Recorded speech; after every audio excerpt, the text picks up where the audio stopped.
하게 하는 여호와인 줄을 열국이 알리라 하셨다 하라. 아멘. 오늘 새벽에도 하나님의 은혜와 평강이 우리 성도님들의 삶 속에 가득 넘치시기를 주님의 이름으로 축원합니다. 선지서의 기록 목적은 예전에도 말씀드렸지만 인간의 전적 타락으로 전적인 무능함을 깨닫고 우리에게 그리스도가 필요함을 깨닫게 하기 위해서 기록한 것이라고 말씀드렸습니다. 그리고 에스겔서도 이 기록 목적에 맞게 두 부분으로 나누어서 보여주고 있죠. 1장에서 32장까지는 인간이 행한 죄에 대한 심판을 경고하고 있고, 그리고 33장부터 마지막 48장까지는 하나님께서 은혜 주시고 또 소망 주셔서 회복시키시는 것을 보여주고 있는 것입니다.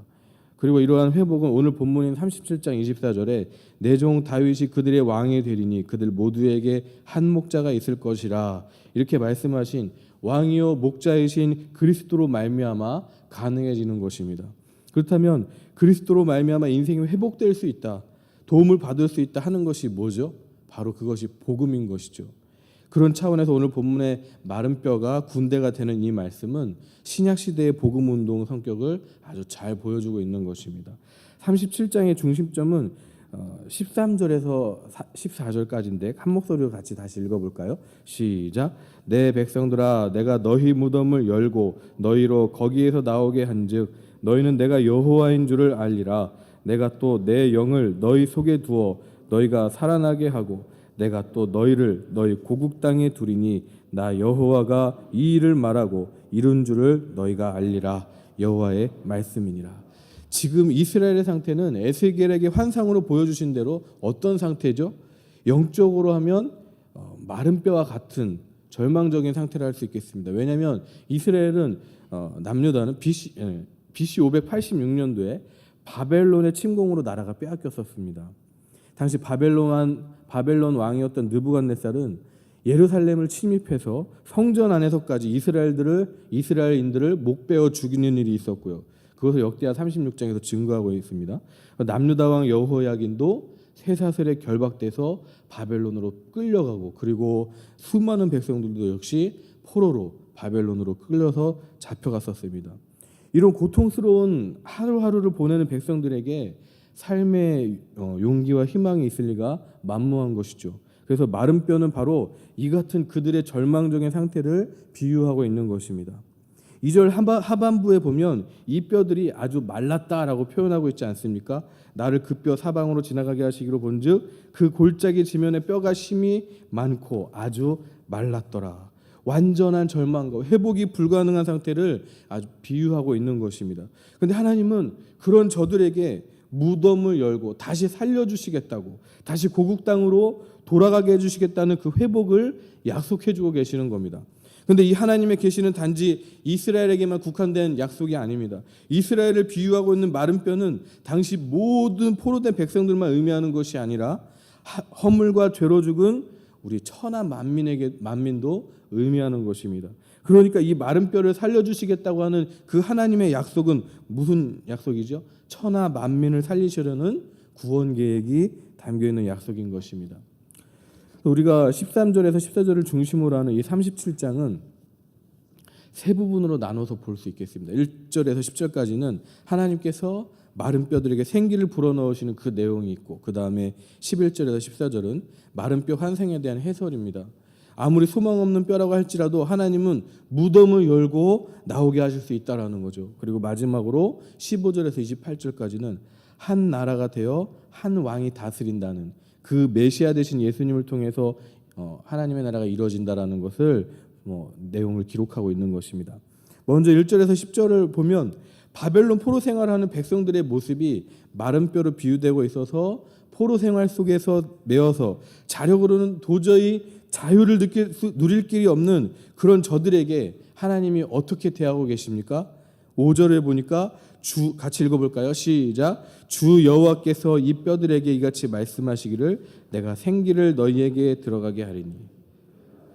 여기까지만 읽겠습니다. 저 소망 없는 저들에게 생기를 불어넣는다는 거예요. 죽은 마른 뼈들 같은 저들에게 생기를 불어넣으신다. 그러니까 하나님이 마른 뼈들에게 생기를 불어넣으시는 것은 무슨 뜻이죠? 생명의 주인 되시는 분이 소망의 손길, 구원의 손길을 베푸시는 의미도 있지만 이렇게도 볼 수 있습니다. 하나님이 만나시려는 이들은 보기에 좋은 이들을 선별해서 만나시려는 것이 아니라는 거죠.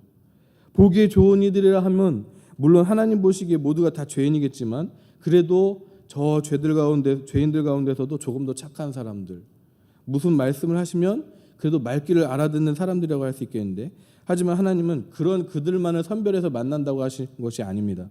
마른 뼈에 생기를 불어넣으시는 하나님은, 그러니까 하나님이 만나시는 이들은 마른 뼈처럼 아무것도 할 줄 모르고 아무것도 가진 게 없고 아무것도 잘난 게 없는 그와 같은 이들도 하나님이 만나시겠다는 겁니다. 그러니까 성질이 나쁘다던가 민족성이 나쁘다던가 하는 여러 이유들이 하나님이 만나시려고 하시는 데 있어서는 전혀 방해가 되지 않는다는 것이죠. 다른 말로 마른 뼈 같은 쓸모없고 절망뿐인 인생이라고 할지라도, 그런 자격과 요건을 갖췄을지라도 하나님 복음 전파의 능력이 방해받는 이유가 전혀 되지 못한다는 것입니다. 하나님께서 주시려는 소망을 아무도 막을 수 없다라는 거죠.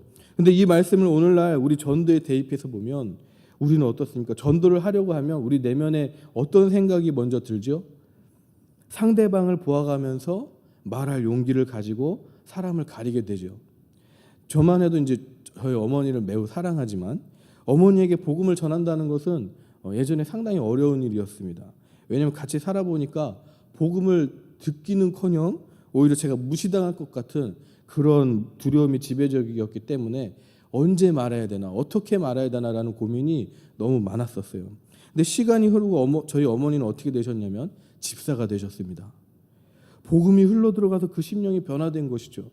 무슨 뜻이죠? 역시 그 어떤 것도 하나님의 복음이 방해되는 이유는 되지 못한다는 거죠. 사람의 성품이 아무리 복음을 배척하는 모습이라 할지라도, 그 사람의 환경이 아무리 복음을 받아들이기 어려운 모습일지라도 복음이 흘러 들어가는 데 있어서는 아무런 어려움이 없다는 것입니다.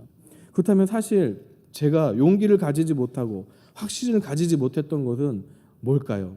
그것은 마른 뼈를 살릴 수 있는 복음이라는 진리를 제가 확신하지 못했던 겁니다.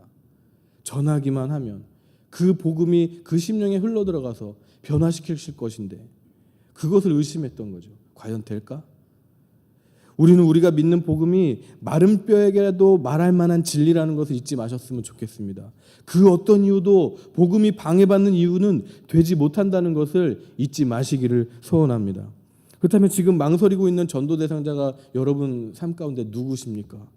우리가 B2B 운동 중에 5대 강령에서 5번째로 언제 어디서나 복음을 전할 준비가 되어 있는 삶을 정리했는데, 복음에 대한 확신을 가지시고 전도 대상들은 여러분이 생각하는 그 전도 대상자에게 과감히 하나님의 복음을 전할 수 있기를 주님의 이름으로 축원합니다. 그리고 이어서 15절에서 23절에도 보면 하나님께서는 이스라엘 민족에게 새로운 은혜를 주시는데 동시에 또 무엇을 약속하시냐면 19절을 같이 읽어보겠습니다. 시작. 너는 곧 이르기를 주 여호와께서 이같이 말씀하시기를 내가 에브라임의 손에 있는 바 요셉과 그 짝 이스라엘 지파들의 막대기를 가져다가 유다의 막대기에 붙여서 한 막대기가 되게 한즉 내 손에서 하나가 되리라 하셨다 하고, 하나님께서 새로운 은혜를 주시는 동시에 지금 뭐라고 계시는 거죠?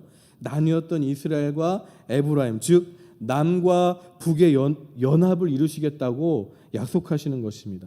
이 말씀은 우리에게 무엇을 교훈하고 있냐면, 우리는 주님께 은혜를 받으면 받을수록 우리도 하나가 되는데 힘써야 된다는 것입니다. 16절에서 24절에 걸쳐서 하나라는 뜻이, 하나라는 말이 8번이나 강조되어 있습니다. 그만큼 하나라는 것은 중요한 것이죠. 하나님은 당신의 구원 계획을 바로 이 하나 되게 하시는 것에 중점을 두셨습니다. 여러분 믿으십니까? 에베소서 2장 14절에 보면 그는 우리의 화평이신지라 둘로 하나를 만드사 원수된 것 곧 중간에 막힌 담을 자기 육체로 허시고, 하나님은 이스라엘이 하나 되는 것뿐만 아니라 바벨탑 사건으로 인해서 온 땅으로 나뉘어진 열국 백성들이 하나 되게 하심으로 하나님의 나라가 한 나라로 건설되시는 것을 성령 안에서 가능하게 하시는 것입니다. 이것이 하나님의 구속사역입니다.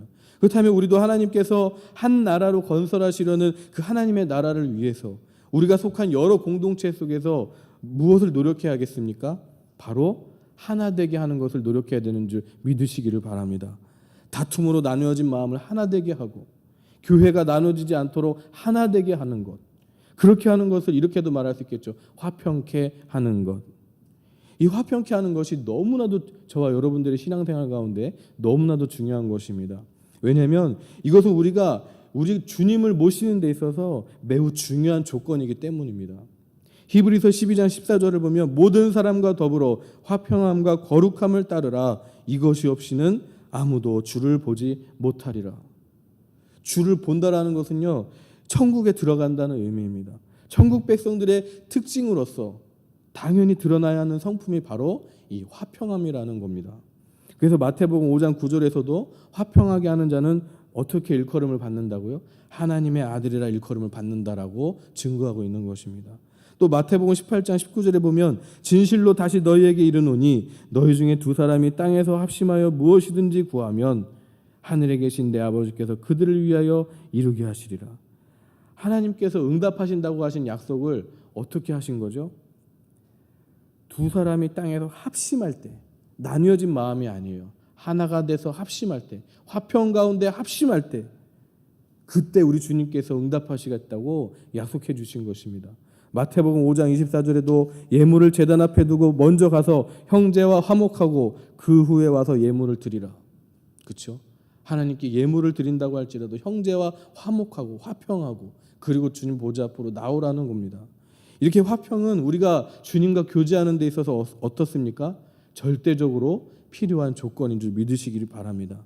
우리가 삶 속에서 누구를 만나든지 화평을 이루는데 귀하게 쓰임 받으시는 우리 성도님들의 삶이 되시기를 주님의 이름으로 축원합니다.